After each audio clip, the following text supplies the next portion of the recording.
গুনাহগারের সামনে যখন আজরাইল দাঁড়ায় যাবে, আজরাইলের চেহারা বড় ভয়ঙ্কর। গুনাহগার তাকিয়ে তাকিয়ে দেখবে আজরাইলের পা দুইটা জমিনে দেখা যায়, মাথাটা সাত আসমানের উপরে দেখা যায়। এক হাত পৃথিবীর পূর্ব প্রান্তে আর এক হাত পৃথিবীর পশ্চিম প্রান্তে। আজরাইলের পা দুইটা, আজরাইলের চক্ষু দুইটা উহুদ পাহাড়ের চেয়ে বড় দেখা যায়। প্রত্যেকটা পশমের গোড়ার থেকে মনে হয় যেন আগুনের ফুলকি বের হয়। গুনাহগার আজরাইল আলাইহিস সালাতু ওয়াস সালামের ভয়ঙ্কর রূপ দেখিয়া চলে 360টা মুকামের মধ্যে রুহটা শুধু দৌড়ায় আর করুণ নজর দিয়ে তাকায় আছে। আজরাইল আলাইহিস সালাতু ওয়াস সালাম রুহটার মধ্যে এত জোরে থাপা মারবে, কলিজার রগগুলো টাস টাস টাস টাস করে ছিঁড়ে যাবে। ওরে দুনিয়ার মুসলমানেরা দুনিয়ার রং তামাশায় পড়ে বুঝি মালিকরে ভুলে গেছো। নবীর সাহাবী হযরত ওমর রাদিয়াল্লাহু আনহু, যিনি নবীজির জবানে জান্নাতের সার্টিফিকেট প্রাপ্ত সাহাবী, এই সাহাবী চোখের পানি ফেলে কান্না করতেন। এমন পরিমাণ কান্না করতে করতে গালের মধ্যে কালো দাগ পড়ায় ফেলছেন। লোকজন আসছে, খলিফাতুল মুসলিমিন ঔষধ লাগান, গালের কালো দাগ দেখতে ভালো দেখা যায় না। হযরত ওমর বলেন, আমি ঔষধ লাগাবো না, আমি অবস্থায় আমার মালিকের দরবারে উঠবো। আমার মালিক যদি ডাক দেয়, রে ওমর, আমি মালিকের দরবারে কে নিয়ে হাজির, আমি আমার আল্লাহর ডাক দিয়া বলবো, আল্লাহ, আমি তোমার জাহান্নামের ভয়ে, তোমার ভয়ে কাঁদতে কাঁদতে গালের মধ্যে দুইটা কালো দাগ পড়ায় নিয়ে আসছি। ওরে ওমর রাদিয়াল্লাহু আনহু হুযায়ফা রাদিয়াল্লাহু আনহুর দিকে তাকায় বলতেন, এরে ভাই, নবীর সব মুনাফিকদের লিস্ট তো তোমার খাতার মধ্যে আছে, একটু দেখো আমার নামটা তোমার কাছে আছে কিনা, আমার নামটা তোমার খাতায় নবী বলে গেছেন কিনা। হযরত হুযায়ফা বলেন, আছে এটাও বলবো না, নাই সেটাও বলবো না। নবী বলতে নিষেধ করেছেন। হযরত ওমর ফারুক রাদিয়াল্লাহু আনহু বলেন, তাইলে বলো, আমি মারা গেলে তুমি আমার জানাজায় আসবা কিনা? মুনাফিকের জানাজায় তো তুমি যাও না। হযরত হুযায়ফা বলেন, কি বলেন আপনি? খলিফাতুল মুসলিমিন আমিরুল মুমিনিন মারা গেলে আবার জানাজায় কেমনে আমি না যাব?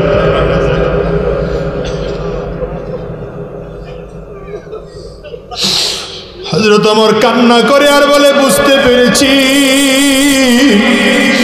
তুমি যদি আমার জানাজায় আসো তাইলে আমার নাম বুঝি মুনাফিকের খাতায় না।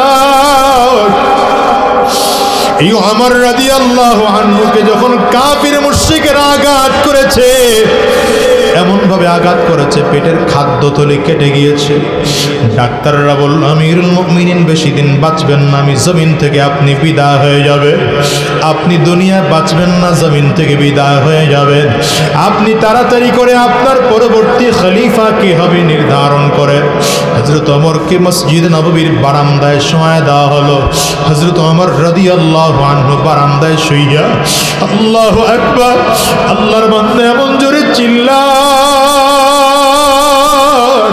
আর বারান্দায় থেকে থেকে আওয়াজ করে আর বলে, ওয়াইলুল লাকা ইয়া উমর ইল্লাম ইয়াগফির লাকা রাব্বুক, ওয়াইলুল লাকা ইয়া উমর ইল্লাম ইয়াগফির লাকা রাব্বুক। রে আমর,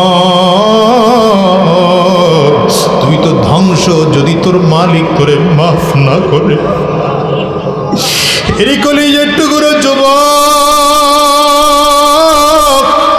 হযরত ওমর রাদিয়াল্লাহু আনহু নিজের কলিজার টুকরা সন্তানরে ডাক দেয়, আব্দুল্লাহ, আম্মা জানের কাছে গিয়ে একটু পারমিশন চা, আমার বারবার করে মনটায় চায় আমি আমার নবীর পাশে কবর নেব, আমার আবু বকরের পাশে কবর নেব। আম্মা জানের কাছে চলে গেছেন, আম্মা জান, আমার আব্বু পারমিশন চায়, পারমিশন দিবেননি। আম্মা জান পারমিশন দিয়ে দিলেন। হযরত ওমর রাদিয়াল্লাহু আনহু সন্তানরে ডাক দেয়, ও কলিজার টুকরা সন্তান, আম্মা জানের কাছে আবারও পারমিশন চাইবা? বলে বাবা পারমিশন দিয়ে দিছে। কয় না, তারপরে আবারও পারমিশন চাইবা? এ দুনিয়ার মুসলমানেরা, ড্যামরার যুবকেরা, দিলের কানটা লাগায় শোনো, আজকের ময়দানে যারা হাজির, নিজের হিসাবটা নিজে মিলায় দেখো। তোমার আমার চোখ দিয়ে জীবনে কত গুনাহ করেছি, পা দিয়ে জীবনে কত গুনাহ করেছি, এ হাত দিয়ে জীবনে কত গুনাহ করেছি। আমার মালিক যদি মাফ না করেন, ক্ষমা পাওয়ার কোনো উপায় নাই। গুনাহগারের সামনে যখন আজরাইল দাঁড়ায় যাবে, আজরাইলের চেহারা বড় ভয়ঙ্কর। গুনাহগার তাকিয়ে তাকিয়ে দেখবে আজরাইলের পা দুইটা জমিনে দেখা যায়, মাথাটা সাত আসমানের উপরে দেখা যায়। এক হাত পৃথিবীর পূর্ব প্রান্তে, আর এক হাত পৃথিবীর পশ্চিম প্রান্তে। আজরাইলের পা দুইটা, আজরাইলের চক্ষু দুইটা উহুদ পাহাড়ের চেয়ে বড় দেখা যায়। প্রত্যেকটা পশমের গোড়ার থেকে মনে হয় যেন আগুনের ফুলকি বের হয়। গুনাহগার আজরাইল আলাইহিস সালাতু ওয়াস সালামের ভয়ঙ্কর রূপ দেখিয়া শরীরের 360টা মুকামের মধ্যে রুহটা শুধু দৌড়ায় আর করুণ নজর দিয়ে তাকায় আছে। আজরাইল আলাইহিস সালাতু ওয়াস সালাম রুহটার মধ্যে এত জোরে থাপা মারবে, কলিজার রগগুলো টাস টাস টাস টাস করে ছিঁড়ে যাবে। ওরে দুনিয়ার মুসলমানেরা দুনিয়ার রং তামাশায় পড়ে বুঝি মালিক রে ভুলে গেছো। মাওলার ইশকে জালে আগো নিভাইলে যে নিভে না, জলে পুরে ছাই হইল এই যে পাগলের সিনা, জল পুরে ছাই হইল এই যে পাগলের সিনা। ধরা দিয়ে দাও না, ধরা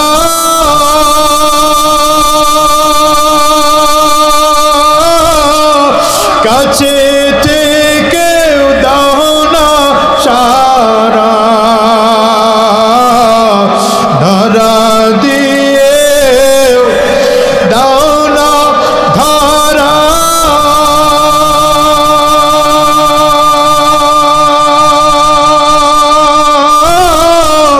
কাছে থেকে দাও না সারা।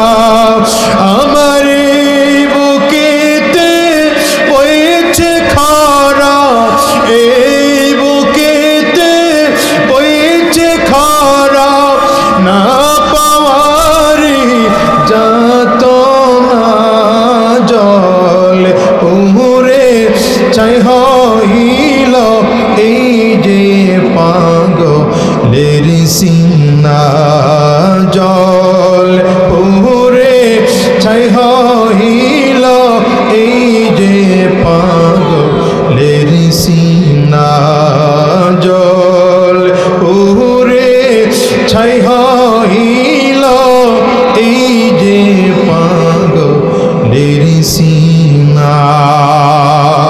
রব্বে করিম ডাক দেয়, আল আন وقد عصيت من قبل وكنت من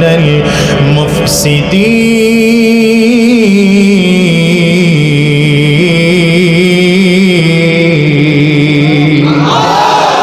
আল্লাহ তাআলা বলেন এখন আর কাজ হবে না, এখন ঈমান আনলেও কাজ হবে না। সারাটা জীবন অন্যায় করেছো, অত্যাচার করেছো, জুলুম করেছো, ফিতনা ফাসাদ তৈরি করেছো, উলামায়ে কেরামদের বিরুদ্ধে চক্রান্ত ষড়যন্ত্র জীবনে কম করো নাই, কোনো লাভ হয় না। আজকে এতবার ঈমান আনলেও কোনো কাজ হবে না। আল্লাহ তাআলা নীল দরিয়ার মধ্যে পানির মধ্যে চুবায়া চুবায়া মারলেন। 40টা দিন হয়ে গেল পানির মধ্যে। কয়টা দিন? 40 দিন হয়ে গেল পানির মধ্যে। মিশরের মানুষগুলো বিশ্বাস করে না, ফেরাউনের মতো এত বড় ক্ষমতাধর মরে কেমন?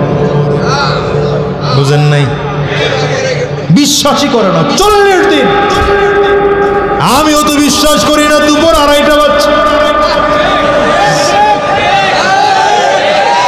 বুঝেন না রে, পালাই কেমনে?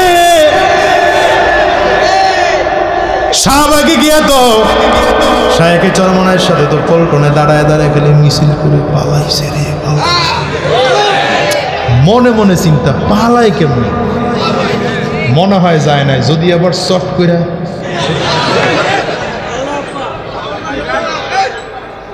রবের খেলা বুঝলা না, রবের খেলা বুঝলা না রে, রবের খেলা বুঝলা না।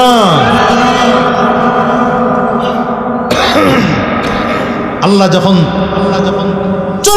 40 দিন হয়ে গেল, এ লোক কই যায়?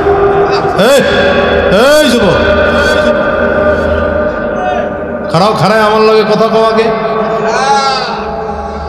কথা কইতে হতো আমার লগে। কই যাও?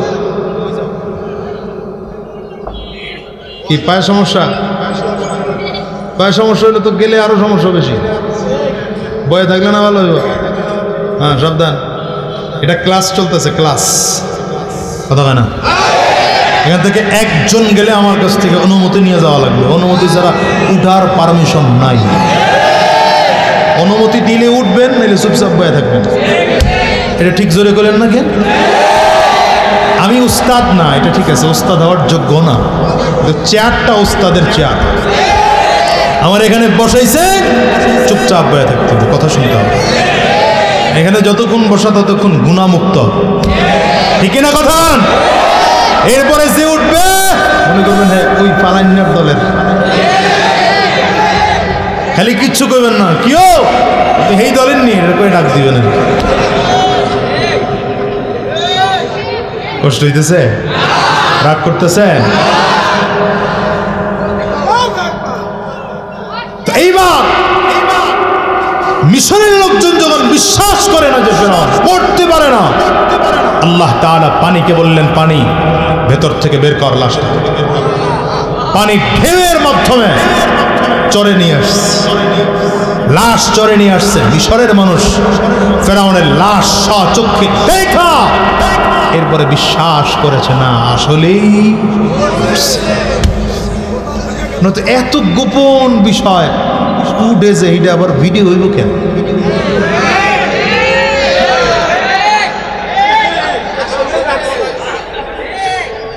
ভিডিও দেখা পাবলিক হচ্ছে আসলেই ভাবছে।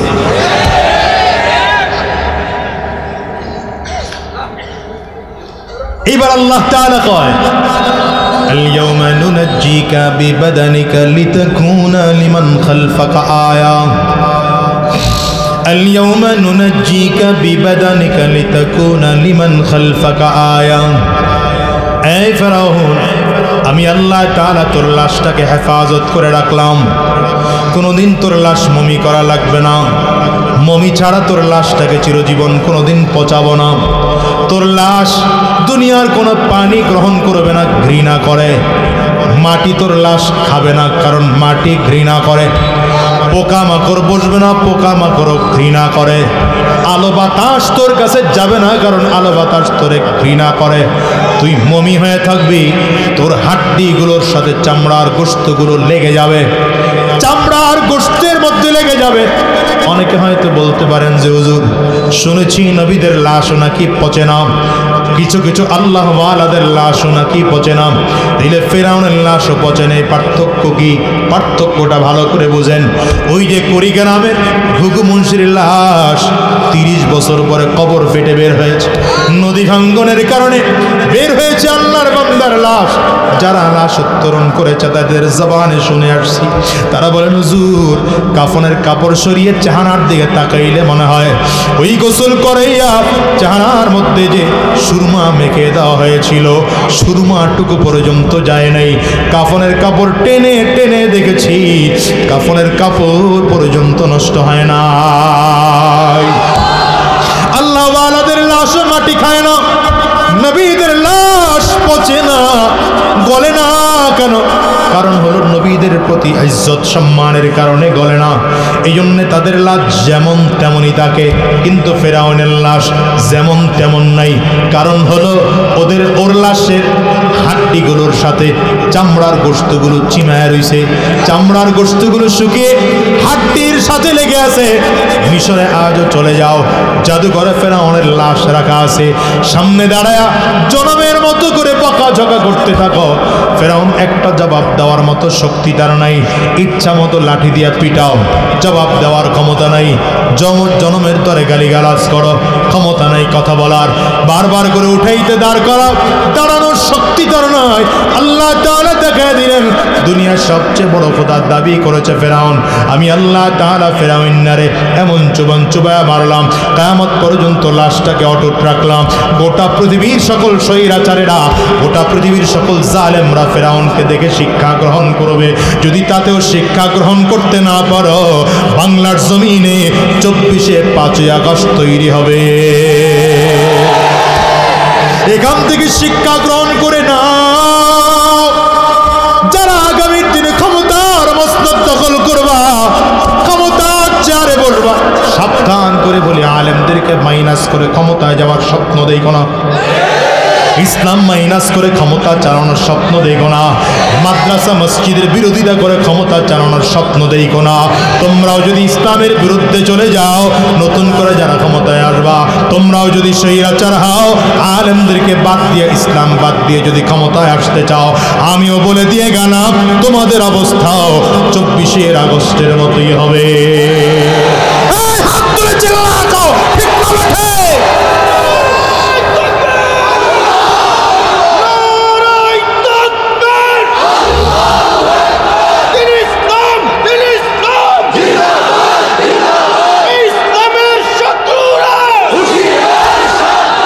আল্লাহ কবুল করুন, আল্লাহ কবুল করুন। চিৎকার করে জোরে বলেন আমিন। রাগ করতেছেন আপনারা? এতক্ষণ বলে বুঝাইলাম তাকওয়া না থাকলে হয় কি, বুঝেন নাই মনে হয়? আল্লাহর ভয় যদি না থাকে লাভ নাই, এরকমই হয়। আল্লাহর ভয় যদি না থাকে, এই জন্য আল্লাহর ভয় কলবের মধ্যে ঢুকানোর দরকার আছে না? ঢুকাইবেন যে তাকওয়া তো পাওয়ার কখনো বাড়ে কখনো কমে। ঈমানের পাওয়ার যেমন বাড়ে কমে, তাকওয়ার পাওয়ারও বাড়ে কমে। আমি উদাহরণ দিয়ে বলি এভাবে, যে আপনি খানা রান্না করেছেন আগুনের চুলায় দিয়া, চুলায় যখন আগুন, ভাত আগুনের মধ্যে দিছেন, ভাত যখন পুরো ফুটে উঠছে, ভাতটা গরম হয় না? হয় না? আগুন থেকে নামায় নিলেই ভাত আস্তে আস্তে ঠান্ডা হয়ে যায়, তরকারি আস্তে আস্তে ঠান্ডা হয়ে যায়। যদি তরকারি ঠান্ডা হয়, ভাত ঠান্ডা হয়, এই ভাতকে আবার গরম করার জন্যে, তরকারি আবার গরম করার জন্যে আগুনের কাছে নিয়ে রাখতে হয়। যদি আগুন না পাওয়া যায়, তরকারি অথবা ভাত সংরক্ষণ, গরম সংরক্ষণ করার জন্যে হটপটের মধ্যে রাখতে হয়। আল্লাহ বলেন গোলাম রে, তাকওয়া কখনো বাড়ে, তাকওয়া কখনো কমে, ঈমানের শক্তি কখনো বাড়ে, ঈমানের শক্তি কমে। যেন তোমার ঈমানের পাওয়ার ঠান্ডা হয়ে না যায়, তাকওয়ার পাওয়ার যেন ঠান্ডা হয়ে না যায়। এই জন্য যাদের মধ্যে তাকওয়া বেশি আছে তাদের সঙ্গী হও, তাহলে তাকওয়া গরম থাকবে। ইয়া আইয়ুহাল্লাযীনা আমানুত্তাকুল্লাহ ওয়া কুনু মা'আস সাদিকিন। ইয়া আইয়ুহাল্লাযীনা আমানুত্তাকুল্লাহ ওয়া কুনু মা'আস সাদিকিন।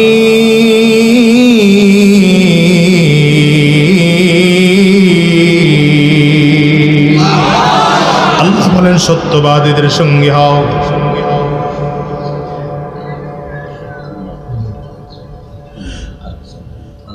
সত্যবাদীদের সঙ্গে হও।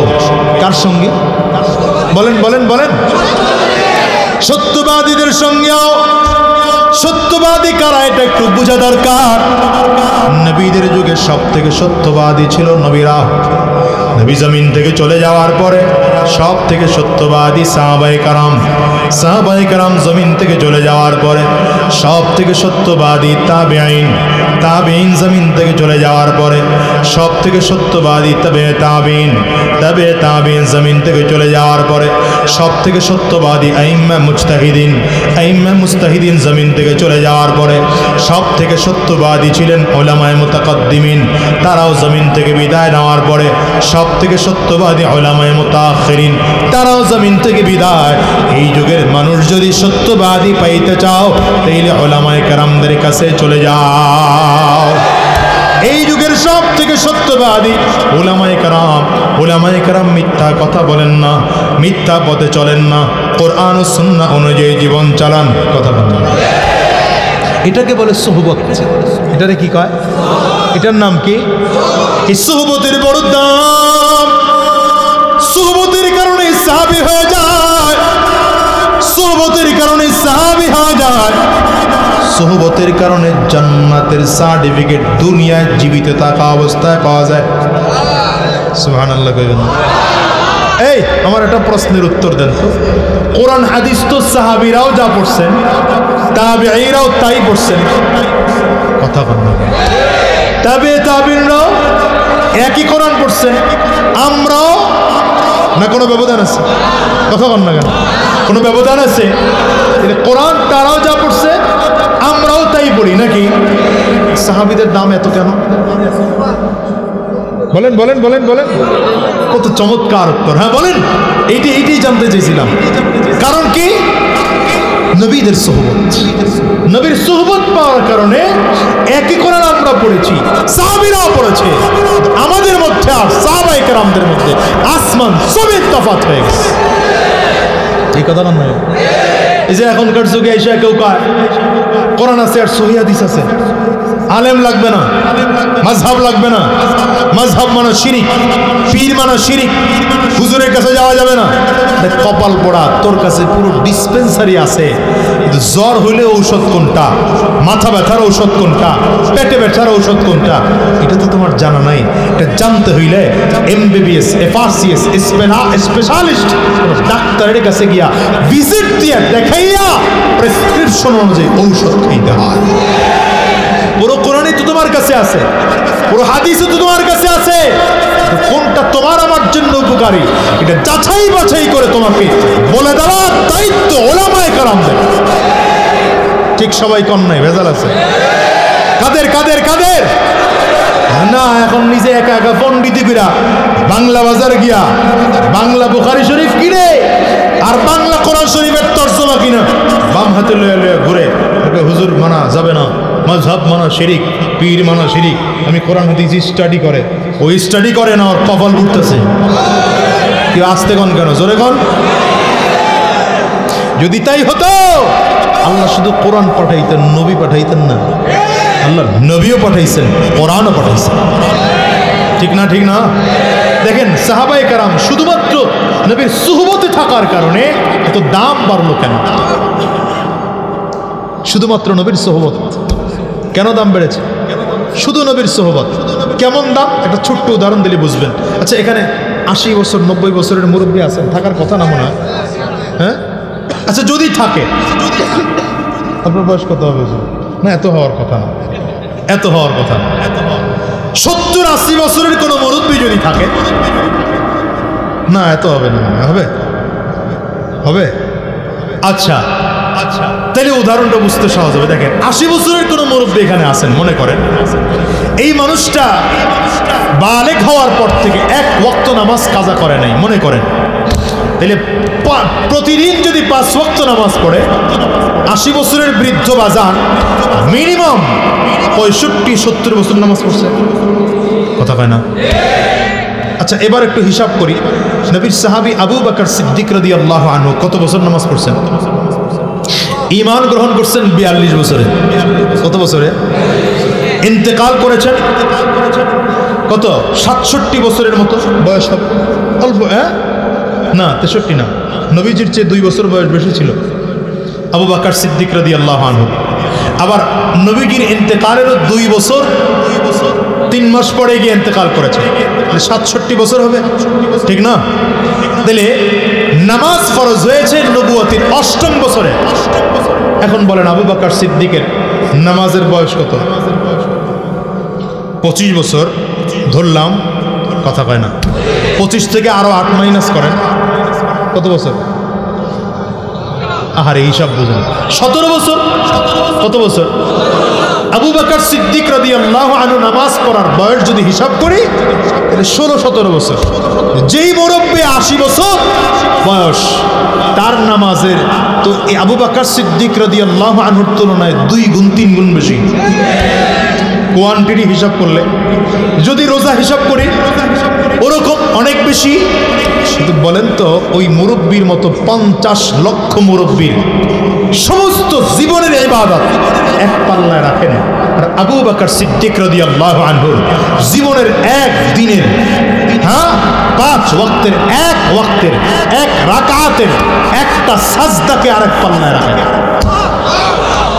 সমান হবে? বলেন না। এত কোয়ালিটি বাড়লো কেন? ইবাদত তো তিনিও করেছেন, ইবাদত তো আমরাও করি। নবীর সোহবত, আবু বকর সিদ্দিক নবীর দেখা দেখা ইবাদত করছেন, নবীর পেছনে নামাজ পড়েছেন। নবী যখন ইমামতির মুসল্লায় দাঁড়াতে পারেন নাই, আবু বকর নবীজির ইমামতি মুসল্লায় দাঁড়ায় ইমামতি করছেন। তার নামাজ আমার নামাজ সমান হবে না। সোহবতের দাম আছে, খালি কোরআন আছে আর সহিহ হাদিস আছে, মেনে নাও সব হবে না কোনোদিন। আলেমদের সোহবত লাগবেই তোমাকে। আসতে বলেন কেন? জোরে বলেন। আলেমদের সোহবত লাগবেই। আরে শুধু এটা না, তুমি না, এটা না, নবীর সোহবতে যাওয়ার কারণে সাহাবী হয়েছেন। নবীর সোহবতে যাওয়ার কারণে বলেন বলেন বলেন বলেন সাহাবী হওয়ার পরে মর্যাদা কি? আল্লাহু আকবার। জীবদ্দশায় নবীজি 10 জন সাহাবীকে জান্নাতের সার্টিফিকেট দিয়েছেন। কতজন রে? বলেন না, কতজন রে? শুধু কি সার্টিফিকেট, আরো আছে তো? আল্লাহ বলেন, বদরের যুদ্ধে যারা হাজির, আমি আল্লাহ তাআলা এদের গুনাহ মাফ করে দিলাম। উহুদের যুদ্ধে যারা শরীক হয়েছে, আমি আল্লাহ এদের গুনাহ মাফ করে দিলাম। খন্দকের যুদ্ধে যারা শরীক হয়েছে, আমি আল্লাহ এদের গুনাহ মাফ করে দিলাম। আরে ভাই, আল্লাহ তাআলা সব সাহাবীদের ব্যাপারে স্পষ্ট কোরআনে ঘোষণা দেন, রাদিয়াল্লাহু আনহুম ওয়া রাদু আন, রাদিয়াল্লাহু আনহুম ওয়া রাদু আন। আল্লাহ তোমাদের প্রতি খুশি, তারাও আল্লাহর প্রতি। সাহাবায়ে কেরামদের প্রতি আল্লাহ সন্তুষ্ট, আল্লাহর প্রতি সাহাবায়ে কেরাম সন্তুষ্ট। এবার বলেন তো, যাদের প্রতি আল্লাহ সন্তুষ্ট তারা নিশ্চিত জান্নাতি। এত সন্তুষ্ট হওয়ার কারণ কেন? খন্দকের ময়দানে, উহুদের ময়দানে, বদরের ময়দানে যারা শরীক হয়েছেন, এই সাহাবায়ে কেরামদের জীবনের সব থেকে বড় ত্যাগ ছিল, বড় ত্যাগ। বদরের ময়দানে জীবন বাজি রেখে যুদ্ধ করেছেন, উহুদের ময়দানে জীবন বাজি রেখে যুদ্ধ করেছেন। খন্দকের ময়দানে কেমন করে যুদ্ধ করেছেন? খন্দকের ময়দানটা অস্ত্রের যুদ্ধ ছিল না, এটা পরিখা খনন করার যুদ্ধ ছিল। বাংলাদেশের মানুষ বোঝা বড় কষ্টের বিষয়, কারণ আমাদের দেশে মাটির পরিমাণ বেশি, কোদাল দিয়ে কোপ দিলেই মাটি কাটা যায়।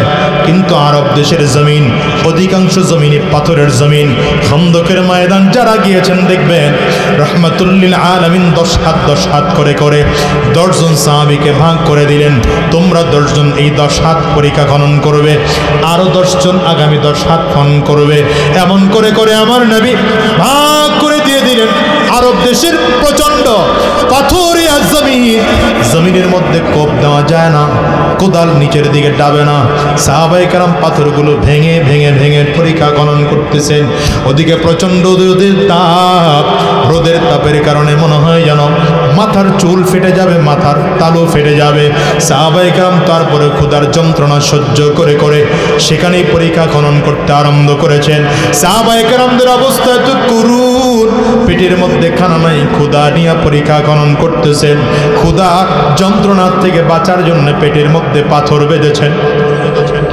এক একজন সাহাবীর নবীর সামনে দাঁড়ায় বল, পয়গম্বর তাকিয়ে দেখেন, এই যে আমরা পাথর বেঁধেছি পেটের মধ্যে, নবীজি আস্তে করে নিজের পেটের কাপড় সরায় দেখাইলেন, সাহাবীরে তোমরা কেউ পাথর বেঁধেছ একটা, কেউ পাথর বেঁধেছ দুইটা, আমি নবীর দিকে তাকাও, আমি নবী পাথর বাঁধলাম তিনটা। হযরত জাবির রাদিয়াল্লাহু আনহু নবীর দিকে তাকায় আছে, চোখ দিয়ে জাবিরের টপ টপ করে পানি বের হয়, বাহানা করে নবীর সামনে এসে দাঁড়িয়েছেন।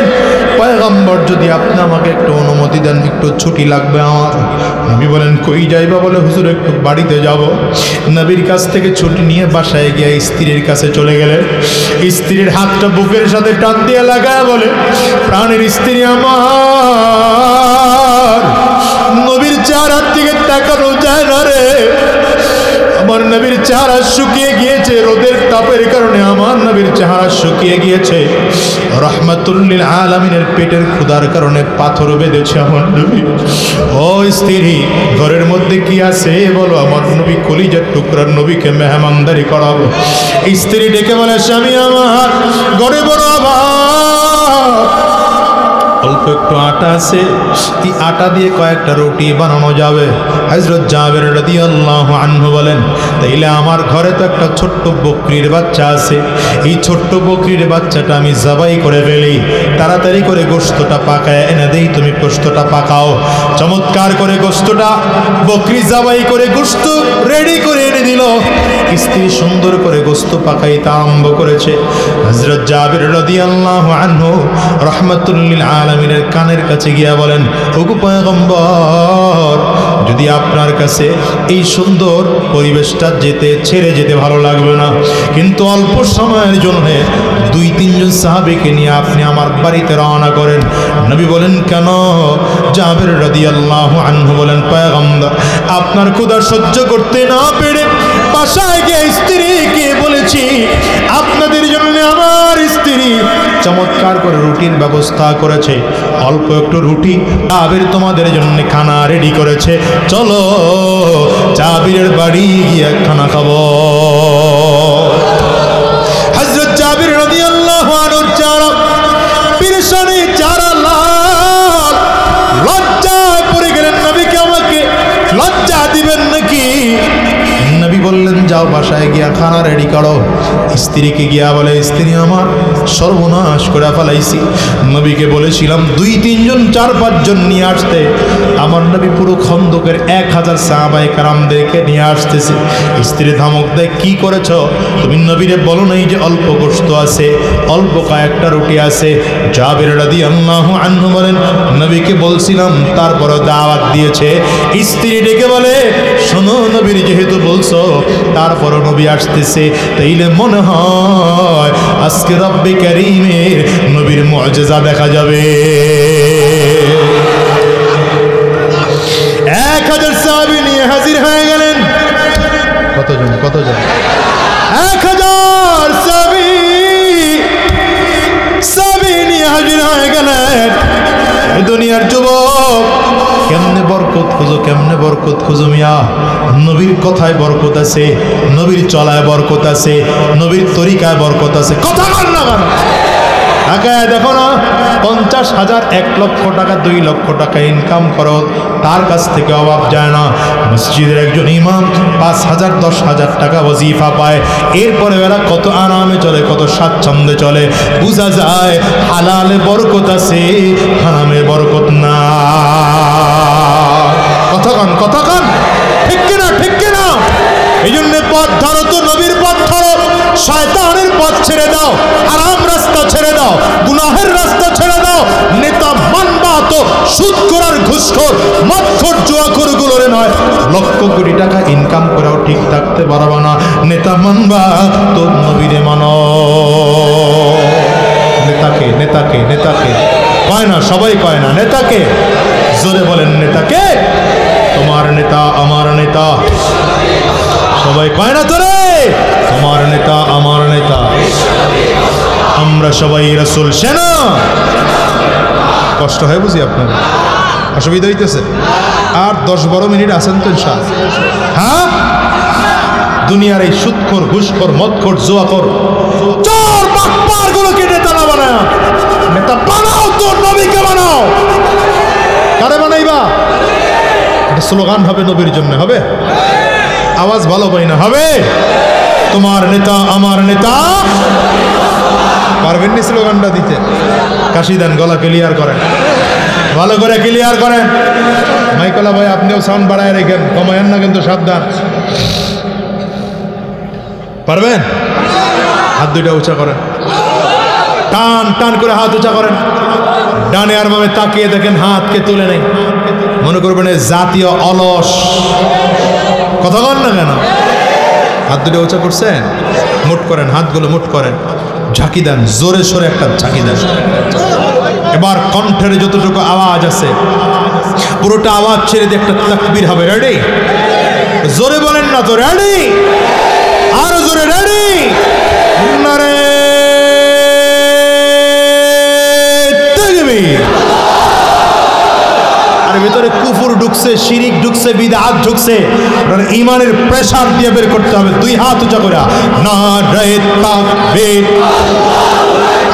আরো জোরে নারে তাকবীর। তোমার নেতা আমার নেতা বিশ্বনবী মুস্তাফা, আমরা সবাই রাসূল সেনা, ভয় করি না বুলেট বোমা। নারে তাকবীর, কোরআন সুন্নাহর আলো, আরো জোরে কোরআন সুন্নাহর আলো। কোরআন সুন্নাহ যেখানে, আলেম ওলামা যেখানে, পীর বুজুর্গ যেখানে, সুদ ঘোষ যেখানে, ঠিক আছে তো? এই স্লোগান দিলের মধ্যে গাইতে নেন, খালি স্লোগান দেয় আমার ভাই তোমার ভাই, আমার ভাইয়ের চরিত্র কাউয়ার মতো পবিত্র, পাগলের খাতা বালিশ, ফুলের মতো পবিত্র হয় নিজে বুনিয়া করছে। হযরত জাবির রাদিয়াল্লাহু আনহু স্ত্রী কয় সর্বনাশ করছো, নবীরে কইছি তো। জাবির রাদিয়াল্লাহু আনহু স্ত্রী তাকায় দেখে যে কাতারে কাতারে 1000 মানুষ, কি মনে করছে কাতারে কাতারে আসতেছে। যদি নবীরে বলে থাকো, এরপরে নবী শুই না যদি লোক নিয়ে এসে থাকে, ভিন্ন কিছু একটা ঘটতে যাচ্ছে আজকে। জাবির রাদিয়াল্লাহু আনহুর স্ত্রী অপেক্ষা আছে, কি ঘটবে। নবীজি আসলেন, সামনের রুমে বসলেন। জাবির রাদিয়াল্লাহু আনহুকে কয় গোশতের পাত্র নিয়ে আসো। আহারে আল্লাহু আকবারের অবস্থা রে, করোনা হয়েছে, আল্লাহু আকবারের। গোশতের পাত্র সামনে নিয়ে আসছে। নবীজি বললেন রুটির খামিরাগুলো নিয়ে আসো। এখন রুটি বানানো হয়নি, রুটির খামিরা আনছেন। নবীজি রুটির খামিরার মধ্যে বিসমিল্লাহির রহমানির রহিম বলে ফু দিয়া বললেন ভিতরে নিয়ে যাও, ভিতরে বসে একজন বানাবে আর তুমি ঘরে নিয়ে আসো, ডেলিভারি দাও আমারে।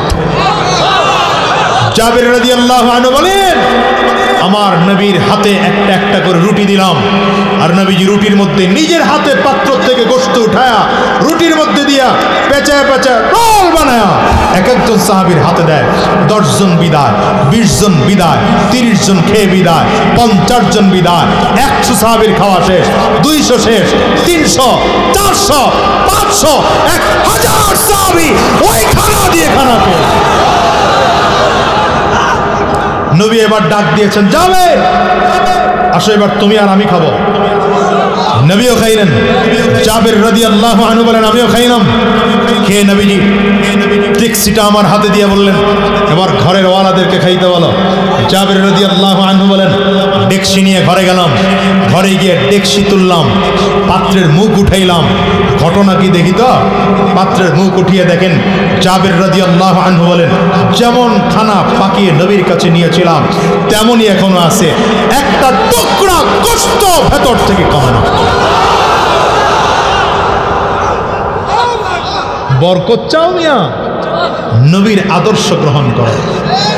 এই জন্য আমি বারবার বলি, আজকেও বলি, আগামীর দিনে যারা এই দেশের সরকারের ক্ষমতা আসবেন, ইসলাম ওয়ালাদের সাথে পরামর্শ করে চালাবেন, কোরআন ওয়ালাদের সাথে রাষ্ট্র পরামর্শ করে চালাবেন, কোরআন নিয়ে দেশের রাষ্ট্র পরিচালনা করবেন। খোদার কসম করে বললাম বরকতের অভাব যদি নিজের মতো করে চালান 5 বছরও টিকার কায়দা নাই, কারণ এদেশের জনগণ প্রতিবাদ করতে শিখে গিয়েছে। ঠিক কিনা বলেন? হাত উঁচা করে চিল্লা বলে, ইয়া আইয়ুহাল্লাযীনা আমানুত্তাকুল্লাহ, ইয়া আইয়ুহাল্লাযীনা আমানুত্তাকুল্লাহ ওয়া কুনু মা'আস সাদিকিন।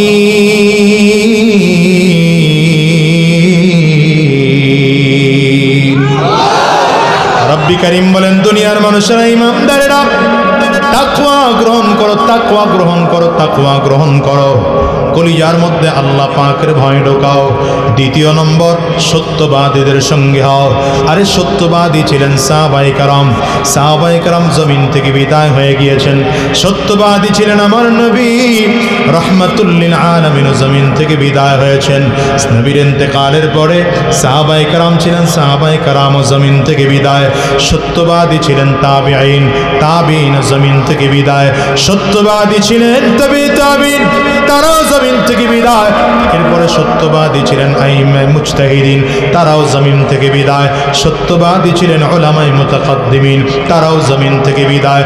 সত্যবাদী ছিলেন উলামায়ে মুতাআখিরিন, তারাও জমিন থেকে বিদায়। আমি তো প্রায় বলি, বাংলাদেশের মানুষদেরকে মাথায় টুপি দিতে শিখিয়েছেন, দাড়ি উঠাতে শিখিয়েছেন।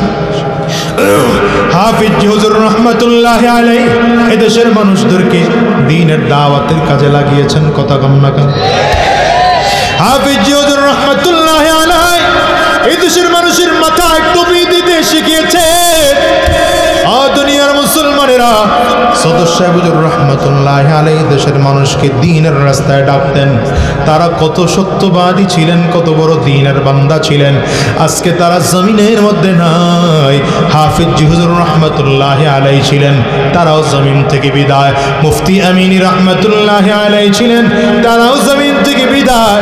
শাইখুল হাদিস আল্লামা আজিজুল হক রাহমাতুল্লাহি আলাইহি ছিলেন, তারাও জমিন থেকে বিদায়। যুবক কুতুবুল আলম কালো মানিক সৈয়দ ফজলুল করিম রাহমাতুল্লাহি আলাইহি ছিলেন, তারাও জমিন থেকে বিদায়। যুগের পরিবর্তনের কারণে আল্লামা জুনায়েদ বাবনগরীও জমিন থেকে বিদায়।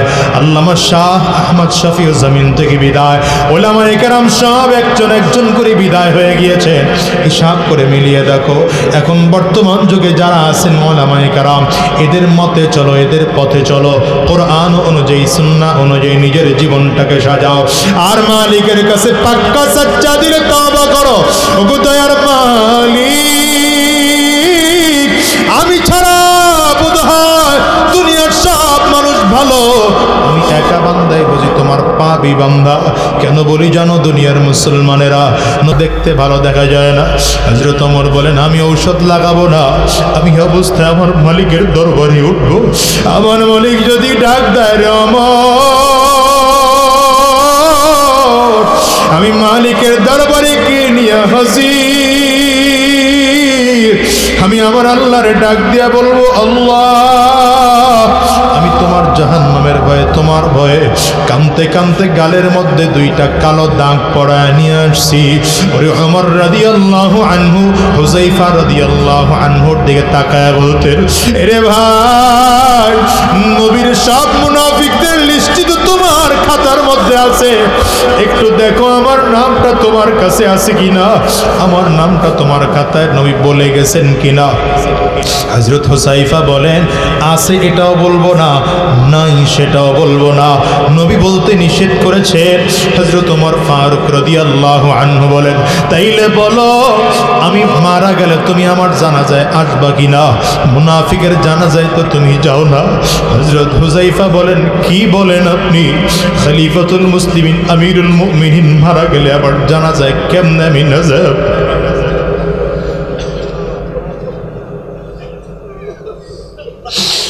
হযরত ওমর কান্না করে আর বলে, বুঝতে পেরেছি, তুমি যদি আমার জানাজায় আসো তাইলে আমার নাম বুঝি মুনাফিকের খাতায় না। এই ওমর রাদিয়াল্লাহু আনহুকে যখন কাফির মুশরিকেরা আঘাত করেছে, এমন ভাবে আঘাত করেছে পেটের খাদ্যথলি কেটে গিয়েছে। ডাক্তাররা বলল আমিরুল মুমিনিন বেশি দিন বাঁচবেন না, আমি জমিন থেকে আপনি বিদায় হয়ে যাবে, আপনি দুনিয়ায় বাঁচবেন না, জমিন থেকে বিদায় হয়ে যাবেন। আপনি তাড়াতাড়ি করে আপনার পরবর্তী খলিফা কে হবে নির্ধারণ করে হযরত ওমরকে মসজিদ নববীর বারান্দায় শোয়া দেওয়া হলো। হযরত ওমর রাদিয়াল্লাহু আনহু বারান্দায় শুইয়া আল্লাহু আকবার, আল্লাহর বান্দা এমন জোরে চিল্লায় আর বারান্দায় থেকে থেকে আওয়াজ করে আর বলে ওয়াইলুল লাকা ইয়া উমর ইল্লাম ইয়াগফির লাকা রাব্বুক, ওয়াইলুল লাকা ইয়া উমর ইল্লাম ইয়াগফির লাকা রাব্বুক। রে আমর, তুই তো ধ্বংস যদি তোর মালিক তোরে মাফ না করে। এরই কলিজার টুকরো যুবক হযরত ওমর রাদিয়াল্লাহু আনহু নিজের কলিজার টুকরা সন্তানরে ডাক দেয়, আব্দুল্লাহ আম্মা জানের কাছে গিয়ে একটু পারমিশন চা। আমার বারবার করে মনটায় চায় আমি আমার নবীর পাশে কবর নেব, আমার আবু বকরের পাশে কবর নেব। আম্মা জানের কাছে চলে গেছেন, আম্মা জান আমার আব্বু পারমিশন চায়, পারমিশন দিবেননি। আম্মা জান পারমিশন দিয়ে দিলেন। হযরত ওমর রাদিয়াল্লাহু আনহু সন্তানরে ডাক দেয়, ও কলিজার টুকরা সন্তান, আম্মা জানের কাছে আবারও পারমিশন চাইবা? বলে বাবা পারমিশন দিয়ে দিছে। কয় না, তারপরে আবারও পারমিশন চাইবা? এ দুনিয়ার মুসলমানেরা, ড্যামরার যুবকেরা, দিলের কানটা লাগায় শোনো, আজকের ময়দানে যারা হাজির, নিজের হিসাবটা নিজে মিলায় দেখো। তোমার আমার চোখ দিয়ে জীবনে কত গুনাহ করেছি, পা দিয়ে জীবনে কত গুনাহ করেছি, এ হাত দিয়ে জীবনে কত গুনাহ করেছি। আমার মালিক যদি মাফ না করেন ক্ষমা পাওয়ার কোনো উপায় নাই। গুনাহগারের সামনে যখন আজরাইল দাঁড়ায় যাবে, আজরাইলের চেহারা বড় ভয়ঙ্কর। গুনাহগার তাকিয়ে তাকিয়ে দেখবে আজরাইলের পা দুইটা জমিনে দেখা যায়, মাথাটা সাত আসমানের উপরে দেখা যায়। এক হাত পৃথিবীর পূর্ব প্রান্তে আর এক হাত পৃথিবীর পশ্চিম প্রান্তে। আজরাইলের পা দুইটা, আজরাইলের চক্ষু দুইটা উহুদ পাহাড়ের চেয়ে বড় দেখা যায়। প্রত্যেকটা পশমের গোড়ার থেকে মনে হয় যেন আগুনের ফুলকি বের হয়। গুনাহগার আজরাইল আলাইহিস সালাতু ওয়াস সালামের ভয়ঙ্কর রূপ দেখিয়া চলে 360টা মুকামের মধ্যে রুহটা শুধু দৌড়ায় আর করুণ নজর দিয়ে তাকায় আছে। আজরাইল আলাইহিস সালাতু ওয়াস সালাম রুহটার মধ্যে এত জোরে থাপা মারবে, কলিজার রগগুলো টাস টাস টাস টাস করে ছিঁড়ে যাবে। ওরে দুনিয়ার মুসলমানেরা দুনিয়ার রং তামাশায় পড়ে বুঝি মালিক রে ভুলে গেছো। মাওলার ইশকে জালে আগো নিভাইলে যে নিভে না, জলে পুরে ছাই হইল এই যে পাগলের সিনা, জল পুরে ছাই হইল এই যে পাগলের সিনা। ধরা দিয়ে দাও না ধরা,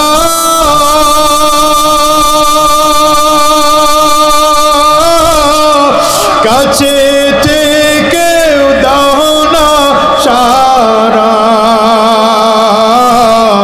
ধরা দিয়ে দাও না ধরা,